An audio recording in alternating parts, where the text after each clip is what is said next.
We have gotten so externalized that we have stopped going internal to see what it is that self is looking for. Welcome to the Bedros Keuilian Show. What is my life's meaning and what is the purpose of life? Today, we are going to answer those questions.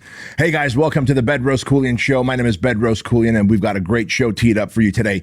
Well, look, if you want the short answer, what is your life's meaning? It is to serve humanity. Now, I don't know in what capacity you're going to serve humanity in. I don't know in what sector, what industry, what area, what form you're going to use. Is it going to be music or science or logic or writing or art, right? And all those things we're going to dive into right now. And if you want to know what is the meaning of life, I'm here to tell you it is time to reframe that. It is time to reframe that by saying, what is the meaning of my life?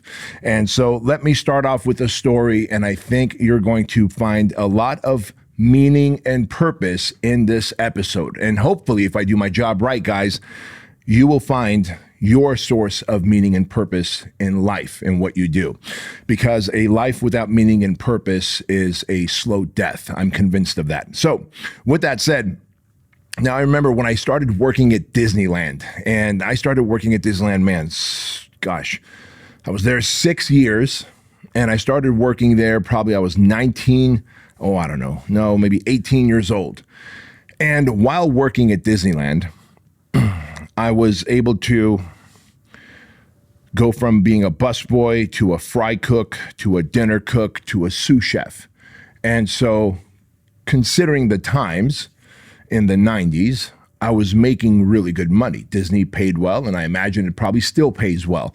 And I was part of a union, and I had health benefits, and I could put as much as 5% of my check towards Disney stock. So imagine that, right? I could put 5% of every check towards Disney stock, which is awesome.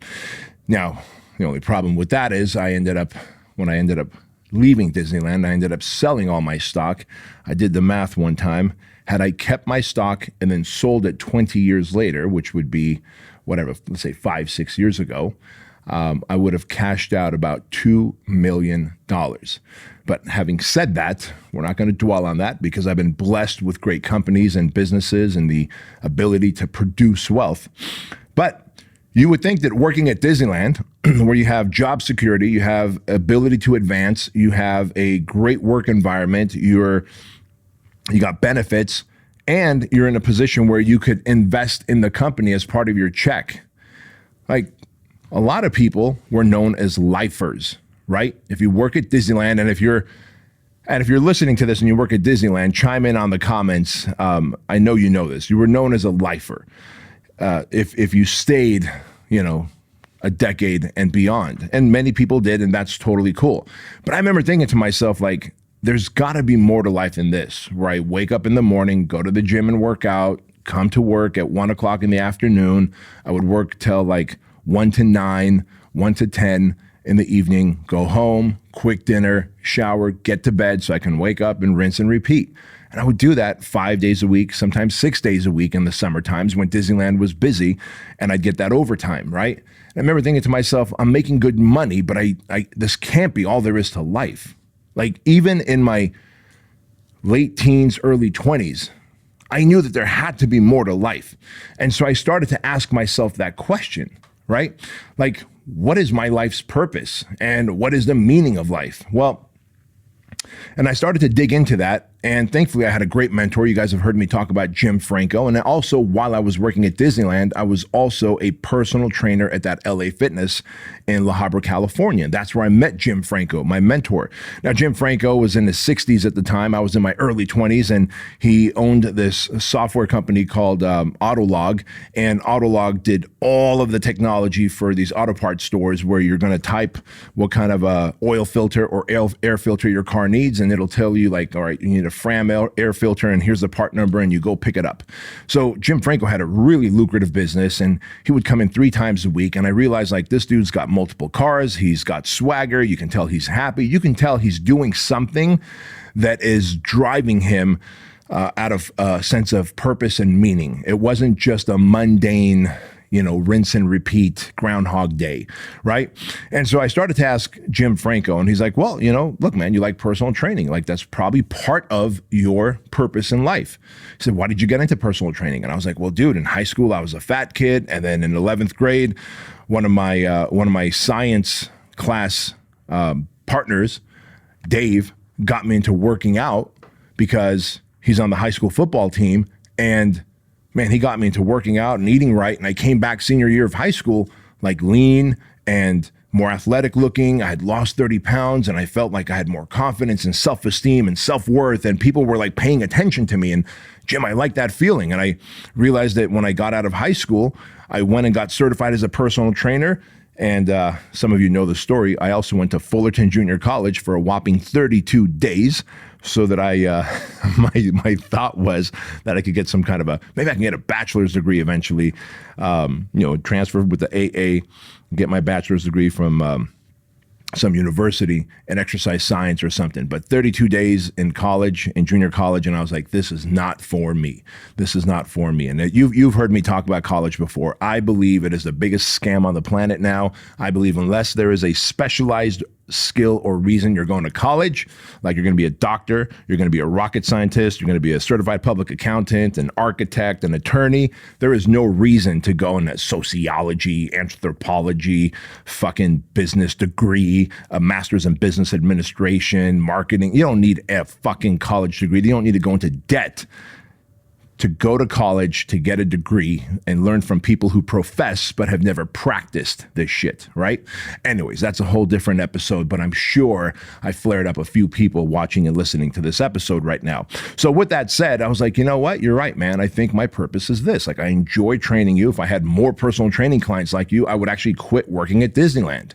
Like, I could do this all day long. I could train 15, 20 clients a day all day long and still have energy and still be excited to come to these sessions. But man, I don't have any desire to go to Disneyland and work and smell like food at the end of the day and know that my life is, every year I'm probably gonna get a 3 to 5% cost of living raise.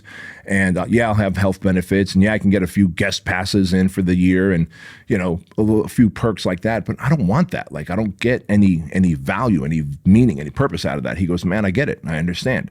And so that's how I ended up opening up my gyms. And that's how I ended up getting into the personal training and gym business. And that's how I ended up, ultimately coaching and consulting gym owners and really building Fit Body Bootcamp, our international fitness franchise. Right now, we've got hundreds of locations throughout United States and Canada.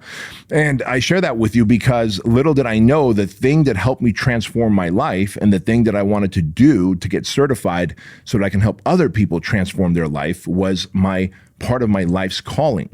But when you think about it, every single one of you, like, what if you were like, I don't know what my purpose is, I can tell you this: the overarching purpose is to serve humanity. In what capacity? I don't know. Like, someone who's a chef might be like, I want to serve humanity by making the most exquisite meals that tantalize your palate and, just make you want to come back for more, right? A musician might be like, my life's purpose is to entertain. A comedian might say, my life's purpose is to make people laugh. An actor might say, my life's purpose is to get people to think and ponder and be a part of this movie, right? As they're watching it and experiencing it. And so if we know that your overarching purpose is going to be serving humanity, now we just need to figure out in what way will you serve humanity. Hey guys, quick interruption to the Bedros Keuilian Show. I want to remind you about the Trulian Wellness Shot. I created the Trulian Wellness Shot because I wanted a product that was going to help you boost your immune system and fight off inflammation in your gut, in your joints, in your body, so that you are healthy, you don't get sick, and you live an awesome life. Trulian Wellness Shots have these 9 ingredients that are going to absolutely help fight off inflammation and boost your immune system: vitamin C, vitamin D, zinc, ginger, turmeric, echinacea, B12, cayenne pepper, and black pepper. And every single packet is checked for heavy metals because our ingredients are top quality and we use nothing but top quality because we cut no corners. So you can use my name, Bedros, at Trulian.com and get 50% off your Trulian Tribe subscription. You not only get 50% off your first order, you also get free shipping. You get a 30-day unconditional money-back guarantee, so that if you don't like the product for some reason, which we have yet to meet anyone who don't like the product, we will give you your money back, no questions asked, and we will shake hands and part ways as friends. And of course, $1 of every order goes to Shriner Children's Hospital, which is a hospital system that I've been helping and supporting for over 12 years. They provide medical procedures, medical services, surgeries to children whose families can't afford these procedures. So go to Truling.com, use code word Bedros, join the Truling tribe. You get 50% off your first order and then 20% off your recurring monthly orders after that. Back to the show. But before we even attack that, I want to really talk to you about what is the meaning of life about, right? Because I used to think, like, what is the meaning of life? And that's too much of a big question to ask. Like, I don't know the meaning of life. And as I started to research for this episode, I realized, like, there's fucking scientists out there. There's religious leaders out there that are like, no one knows the meaning of life. Jordan Peterson's like, no one knows the meaning of life. And what I realized is I kept hearing no one knows the meaning of life because a question well phrased is half answered. That question is a poor question. What is the meaning of life? The question should be, what is the meaning of my life? And once you can do that, you will figure out the meaning of your life. Now, of course, Ed in here needs to find the meaning of his life. I'm going to find the meaning of my life, and Andrew's going to find his, and Leighton's going to find his, and Lauren's going to find hers. Like, we all need to focus on the meaning of our life. And collectively, if we focus on finding the meaning of our life, then as a whole unit, as a collective consciousness, we know what the meaning of life is, which is self-mastery, right? What is this show all about? Money, meaning, and self-mastery. Self-mastery is your first and highest purpose. Self-mastery is your first and highest source of meaning because you did not come with an owner's manual. Therefore, you don't know how to manage your thoughts and feelings and emotions. You don't know exactly what those thoughts and feelings and emotions get you to do in terms of reaction or responding to things or how you communicate and deal with people. And so oftentimes we end up making really bad decisions, impulsive decisions, selfish decisions, greedy decisions, decisions that end up hurting others because maybe we've experienced some kind of trauma. We've experienced some kind of adversity. We've experienced some kind of abuse in our life that's led us to stay guarded and protected, where now you're in a relationship, but you won't even let the other person in to that relationship. You won't let them close enough to your heart for them to feel like they can give you the love and the connection, and you're always keeping people at arm's length. Like, all those things you have to heal through. The art of healing through your shit is the meaning of life. That is the primary meaning of life. It is only when we start healing through our shit that we begin to figure out that, oh, all right, in the process of healing, like think about what I did, right? I was a young man. I'm like, I'm tired of being fat. I'm tired of being invisible in high school. I want to ask this girl out to the prom next year, but I know she's going to say no because I'm fat and out of shape. And so I instinctively, not realizing this was part of my meaning, I instinctively was like, I need to get in better shape so that I increase my odds of asking this girl out to the prom next year. And that is what led to my quest of self-discovery, right? To discover the leaner, more athletic, more muscular version of myself. In the process of spending that entire summer of my senior year, working out consistently, eating clean, I started to develop newer traits and habits. I started to transcend from the 1.0 version of myself to the 2.0 version. Here I thought my goal was only to lose weight, get lean, and build muscle. As it turns out, it was more than that. It was transcending to a higher place because new development of habits were formed. Old habits were killed, new habits were developed. And that is what we want in life, right? And so with that said, when you ask that question, what is the meaning of life? You just need to put in, what is the meaning of my life? Which, you know, then it is to heal. It is to improve. It is to self-develop. It is to create growth in the categories of faith, right? A higher power and faith in yourself and faith in the people around you. In the category of fitness, mental, physical, and emotional fitness, right? In the category of finances, there's the self-development that requires a high level of self-development that requires making more money, being able to manage your money, right? And of course, in the development of, or in the area of family, right? At the project, we talk about the 4 F-bombs, and that's what they are: faith, fitness, finances, and family. And when you are building a better relationship with the people around you, and by the way, family isn't just mom and dad or brother and sister or your spouse and your kids. Family is the people around you that you have decided to make them part of your community. What is that relationship like? Are you serving them? Are you adding value to their lives? Are you expecting any value from them in your life, right?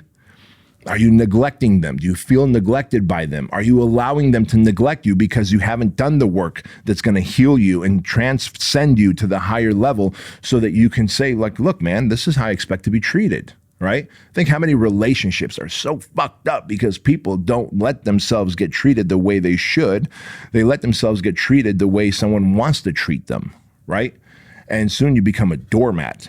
But, so what do we do to start finding purpose in our life? Since we know the overarching version of purpose is to serve humanity, now we just have to go in what capacity, right? Well, there's one thing that's stopping you from actually finding your purpose. And the thing that's stopping you right now that's finding your purpose is overstimulation through technology. And I'm not just talking about this, the iPhone or the Android that you got. I'm not talking about social media by itself. I'm talking about television, binge watching TV. I'm talking about video games. I'm talking about all the notifications from your social media. I'm talking about texting groups of people at a time, right? We have gotten so externalized that we have stopped going internal to see what it is that self is looking for, right? I know I've talked to you guys about this, that the human body, like my body is just a vehicle, it's a vessel. Consciousness is what is driving this body, self, right? And I'm able to disconnect from everything, all forms of technology, and observe myself and go, what does self want? What does self need? What is self after? What satisfies self? What gives self more energy? What takes energy away from self? But if you are so overstimulated through technology, you end up externalizing everything. In other words, you're on social media, you're like, oh man, that guy's got a nice watch and they're flaunting their private jet. Maybe that's what the meaning of life is. Maybe that's what my purpose is to develop that. Oh shoot, look at that person. They're lean, they're jacked. Maybe I want to look like them. So maybe that's my purpose and meaning of life. Oh, look at this person. They've got nice shoes and they've got a million person following on Instagram. Maybe that's my purpose. In other words, when you are not going internal, when you are not internalizing and talking to self and connecting with self to see what you actually want and need, like what turns you on. The same thing that turns me on is not what's going to turn this next person on, etc. And I'll give you a great example of that. When I started to come to money, I was like, wow, I'm being asked to speak on stages. This was probably about 10, 11, 12 years ago. I was getting asked to speak on stages, and I would see some of the big keynote speakers in nice 3-piece suits. And I was like, dude, maybe that's what I ought to be doing. Maybe I need some nice high-end 3-piece suits. So I ended up finding a bespoke tailor and ultimately ended up buying 8 custom 3-piece suits at about $9,000 a piece. They all had the BK logo in the lining. I mean, they fit, designed perfectly for my body. However, the first 2 or 3 times that I wore them at events, I was like, man, this is uncomfortable. This is hot. I'm sweating in this 3-piece suit. This isn't that everything that it's cracked up to be. I actually enjoyed speaking on stage wearing chucks, jeans, a t-shirt, and hat. Yet I thought that to be a great speaker, to be a meaningful speaker, to be a purpose-driven speaker, I needed to have a 3-piece suit. And so I put that on. I externalized. I saw what some of those people were doing out there. And I was like, well, if it works for them, it'll work for me. And that's the problem, man. See, you're like a receiver, and there's always a frequency coming to you. But when there's so much outside noise, you are unable to get and receive that frequency from source, from your creator. Your creator lives within you, right? Source lives within you.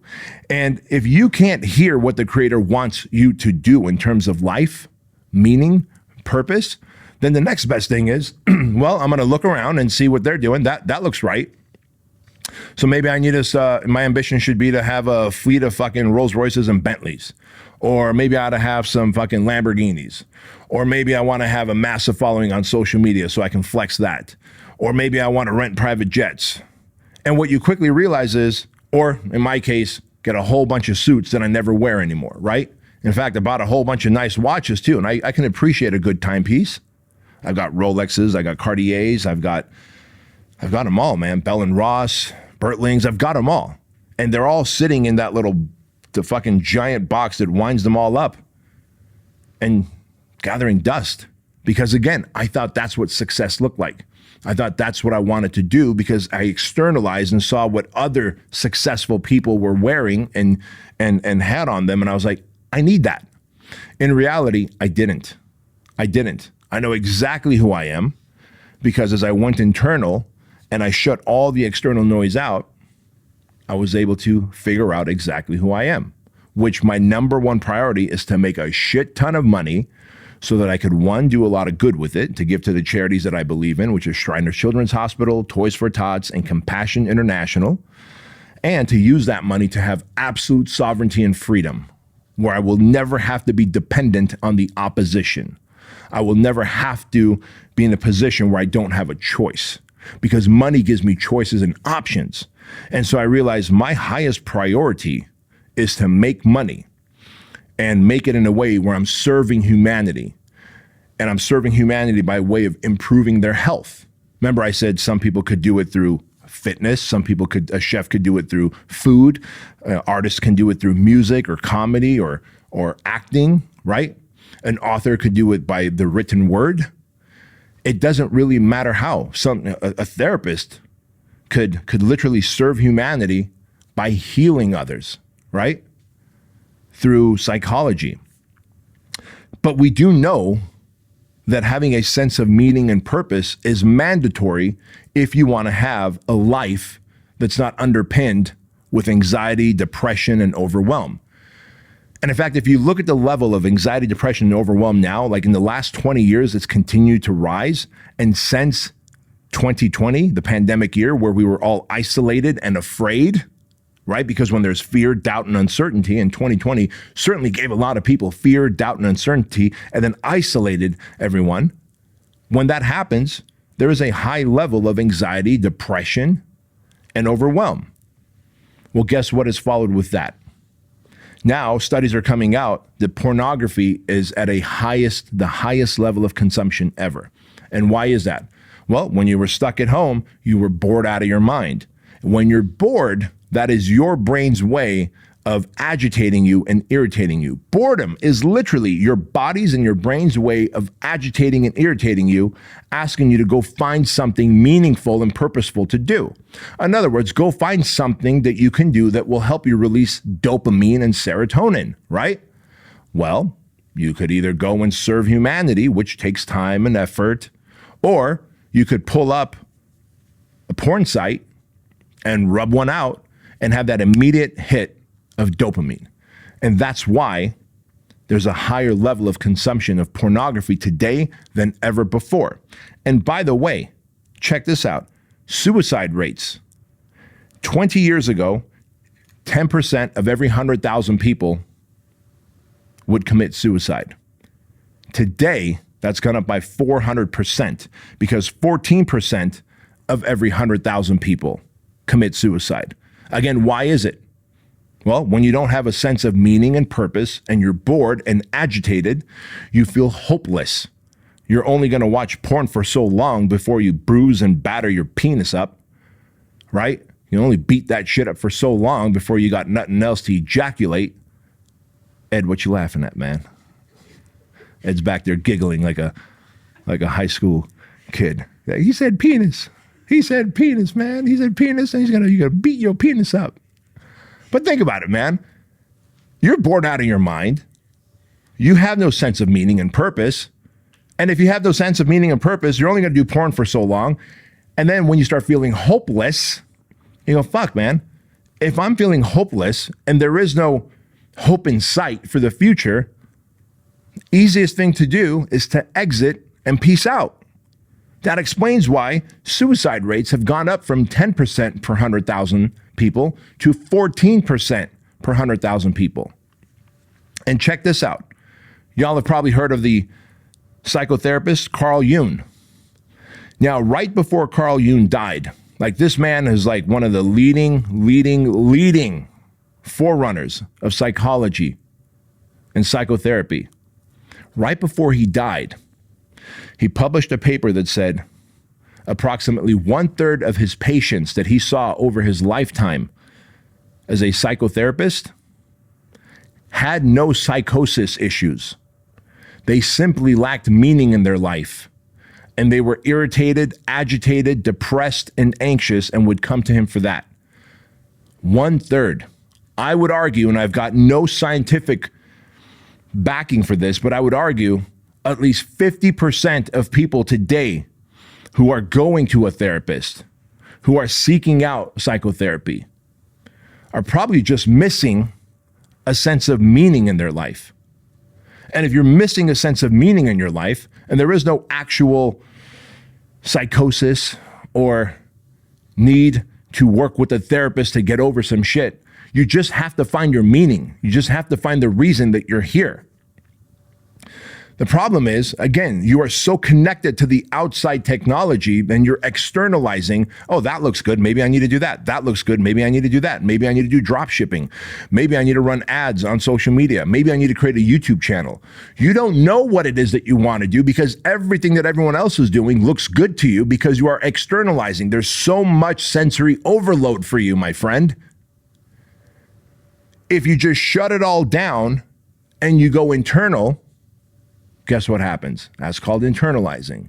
You start talking to self, the higher self. So how does that happen? Well, you literally see people that have like yoga retreats, right? Where it's like, hey, there's going to be a 3, 4, 5-day silent yoga retreat. You hear about people that just decided that, poof, I'm going to disappear and go on a 3-month hike through Alaska. And they are disconnected from all technology.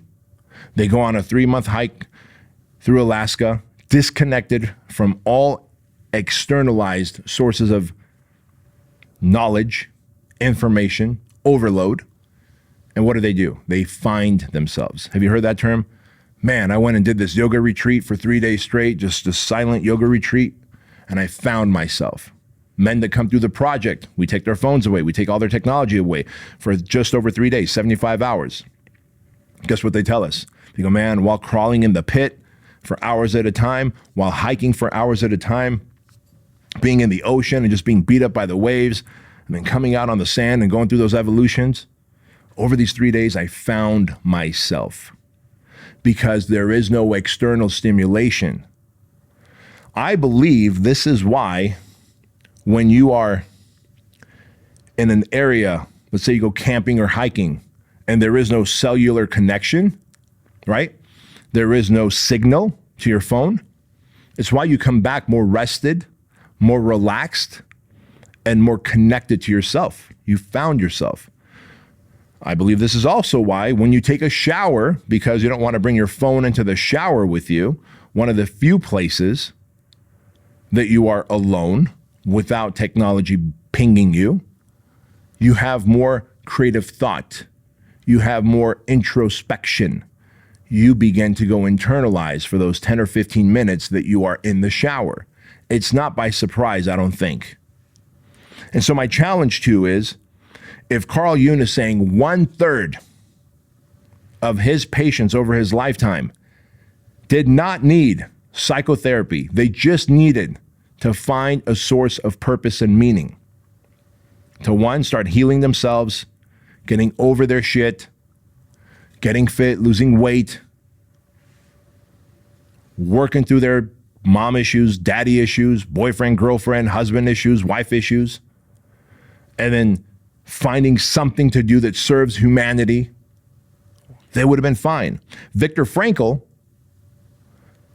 the dude that wrote Man's Search for Meaning, who was also in a German concentration camp, Auschwitz, Viktor Frankl says, so this man survives a concentration camp, comes out, he's a psychotherapist, survives concentration camp, comes out and writes the book, Man's Search for Meaning. Viktor Frankl said that when in the concentration camps, when the people around him would lose their sense of meaning, like their meaning would be like, today I'm just gonna fucking dig a hole, I'm gonna dig the best trenches that I can, whatever the Germans had him do, right? I'm gonna survive until tomorrow. And the next day it's like, I'm gonna survive until tomorrow. When they had this sense of meaning, they were good. He says as soon as they would leave, they would just let go of meaning, within a couple days they were dead. They were dead. Think how powerful meaning and purpose is. That in a concentration camp, that if you can lock onto some sense of meaning, doing something, you'll stay alive. But the moment these people lost their sense of meaning, they almost immediately, within a couple days, they were dead. Robert Greene, the author of 48 Laws of Power, says that you must find your life's task. The meaning of your life is to find your life's task. Just replace the word task with purpose, right? Because when you do, again, it's some level of serving humanity. How and in what capacity, what industry, what part of humanity, you need to figure out. That is the search that you need to go on. That is the journey, the hero's journey that you need to go on. That is the introspection that you need to do. That is the disconnection from technology that you must do so that you can go and find yourself. Because even though you're with yourself all day long, you are disconnected from self. Does that make sense? Joseph Campbell, I've talked about Joseph Campbell a lot. He talks about the experience of being alive. In other words, you could just live, right? Or you could make living an experience, like a journey. You get this one chance to have this life. Make it an experience instead of just live or survive on a rat race level, right? And Napoleon Hill, you've heard me talk about him with his book, Outwitting the Devil. He says that people who lack definitiveness of purpose drift through life. They drift through life. Picture that, a river that's flowing and you're like a piece of hollowed out tree branch and you're just drifting through that river, bumping into this bank and bumping into that bank of the river and getting caught up on this little tree branch and then drifting along here without definitiveness of purpose. You are a drifter through life. Who wants that? So guys, what is the answer here? The answer is to actively create time and space to disconnect from all sources of technology. Because that is the one thing that's happened in the last 20 years. Technology has accelerated at such a high level and at such a mass amount that we no longer have time to ourselves. It's nuts that you are with yourself, but you are disconnected from self. So you must be an active participant in connecting with self. And the only way that happens is you must actively and deliberately figure out how to turn off all of the technology, do it once a week, for a day, maybe do it a couple times a year for a week where you disconnect and you go somewhere where you are in nature, where you are hiking, you are mobile, you are doing something physical, because we also know that any kind of movement, riding a bike, swimming, hiking, jogging, walking, exercising, anything, any movement is repetitive, creates bilateral stimulation. So now if you don't have any external stimulation, you've turned that off, and then you're out in nature, getting movement and creating bilateral stimulation using both sides of your brain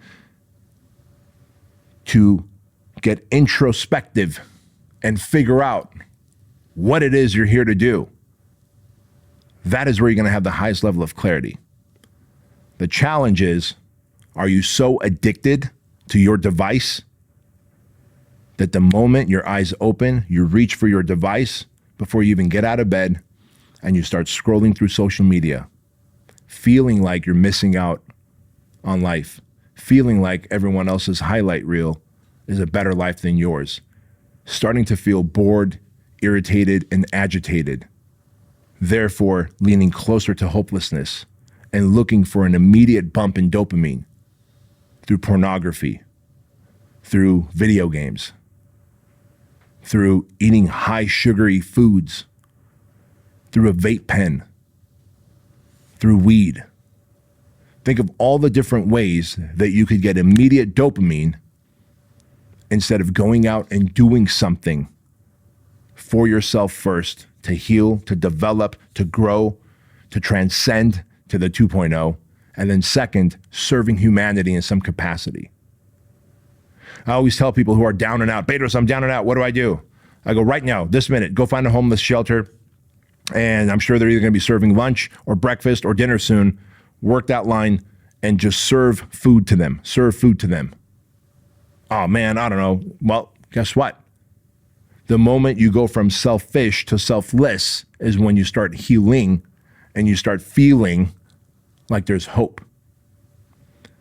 But it's much easier to reach over for that device and start scrolling, screen sucking, and getting caught up in the bullshit fake dopamine hits that do nothing for your life but make you hopeless. And year after year goes by, and what you end up feeling is regret, and you end up getting even more addicted to this life of peasantry. Let's be honest, to this life of being average, to this life of mediocrity. You're part of the sea of mediocrity, and you feel defeated, anxious, and depressed, and so therefore the cycle continues. And so I'm asking you to turn off your phone, get after it with your workout, get some sun, get movement, go out and serve humanity in some capacity. Don't overthink it, just serve humanity in some capacity. And when you figure out all the different ways, you are probably gonna have to check out several different ways. Like maybe I'm meant to be a comedian. Maybe I'm meant to be a personal trainer. Maybe I'm meant to be an entrepreneur. Maybe I'm meant to be like I met a guy at a Walmart many years ago. Like, you know, I know people bag on these old people that are working at Walmart as a door greeter. But as I got to talking to him, he wanted to be there. He had a great retirement. He knew that if he didn't work, that while he has money, he has no sense of meaning and purpose, and therefore he would die early. So he wasn't there for the money. He was there for the interaction, because he always felt that he's a people person. And I forget the type of job that he had or the career that he had, but it was basically in the customer service hospitality world. And he felt so valued. Of course, when he retired, he quickly realized, I'm sinking into depression.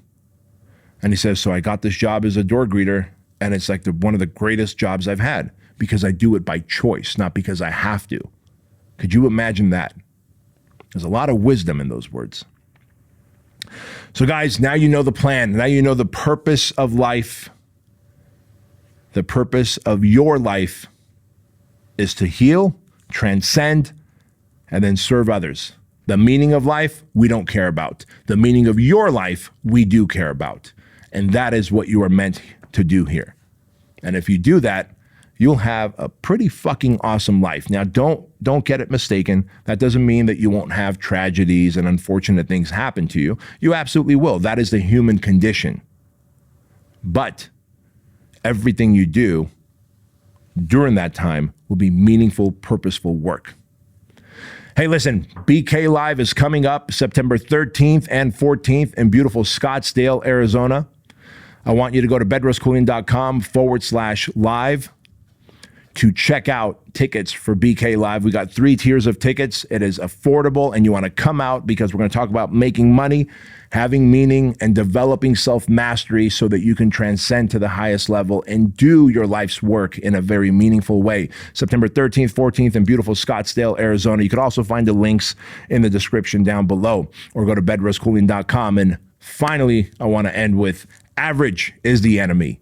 Success is your responsibility, and change can take place in an instant when you are willing to flip the switch. I'll see you next time.